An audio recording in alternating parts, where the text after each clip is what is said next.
कोईडारे सीआईटीयूर India mentor रण हुंकार शक्ति प्रदर्शन सह अनुष्ठित है विशाल कर्मी सम्मेलन।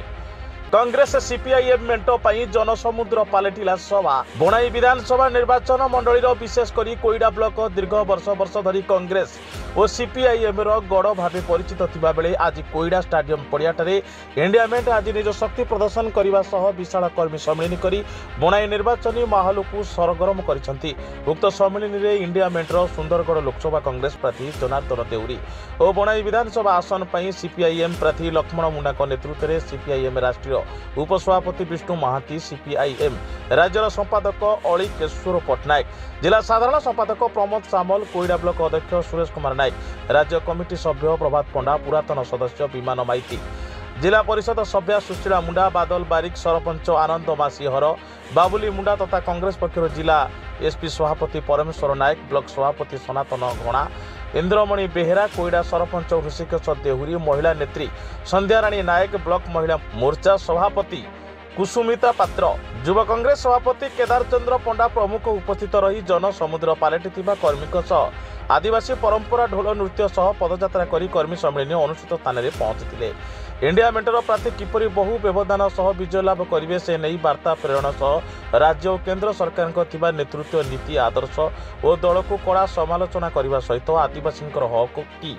निजुक्ति कई चिंतित नुहति बोली भाषण जरिया प्रकाश करते। एसह कोईडा जोनर 7 गोटी पंचायत मानकरू 5 ऊर्ध्व व्यक्ति आज विधिवत भाव सीपीआईएम कांग्रेस दल में योगदान करते, जहां मेंटर लोकसभा प्रार्थी जनार्दन देहुरी और विधानसभा प्रार्थी लक्ष्मण मुंडा फुलमाल पिंधाई स्वागत करते। परिशेष में सीपीआईएम प्रार्थी लक्ष्मण मुंडा दीर्घ वर्ष धरी लोकप्रियता और भेटरान कांग्रेस नेता तथा समाजसेवी जनार्दन देहुरी मेंट सुंदरगढ़ और बोणाई विधानसभा आसन पर निश्चित फलप्रद हो विजयी हेब बोली नेतृत्व वृंद मत प्रकाश करते। सीपीआईएम वरिष्ठ कर्मी जन डुंगडुंग सभा परिचालना करते। संपादक सुंदरगढ़ जिला सीपीआईएम संपादक सुंदरगढ़ जिला एवं ओडिशा राज्य संपादक मंडली सभ्य आज जो सम्मेलन हो 2024 निर्वाचन में इंडिया मेंट पक्षर जो मेंट होती आमर जिला सुंदरगढ़ जिला एमपी आम जनार्दन देहुरी पूर्वतन विधायक एवं एमएलए बोणाई निर्वाचन मंडली ये भारतर सर्वश्रेष्ठ विधायक 2023 मसीह घोषणा कराइला एवं लगातार भाव में 3 थर जी विधायक अच्छा सी बर्तमान विधायक भाव में छिड़ा विजय करने बोणाई माटी एनडीए इंडिया मेंट को जययुक्त करने बीजेपी जो असाधु मेंट होती परास्त करने आज विशाल कर्मी सम्मेलन आपण मैंने देखुए एवं आपण मैंने जानते जो भाव में बीजेपी बर्तमान धर्म ना भारत वर्ष राजनीति करुच्ची। मोदी जो भाव में धर्म को व्यवहार करी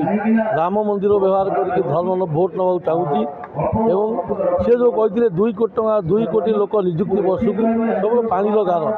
15 लाख टंका प्रत्येक लोकर बैंक को आसो गोटे टंका क्या आसने बैंक को गोटे जुमुला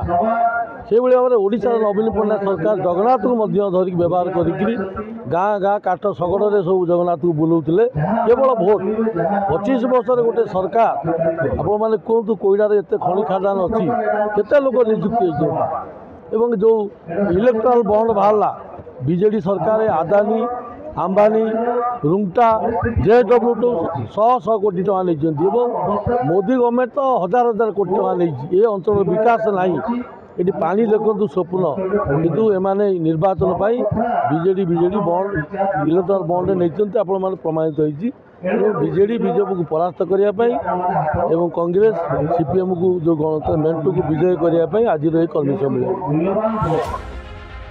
सुंदरगढ़ जिलूर मुख्य प्रतिनिधि जितेन बारिक रिपोर्ट साई सत्य न्यूज।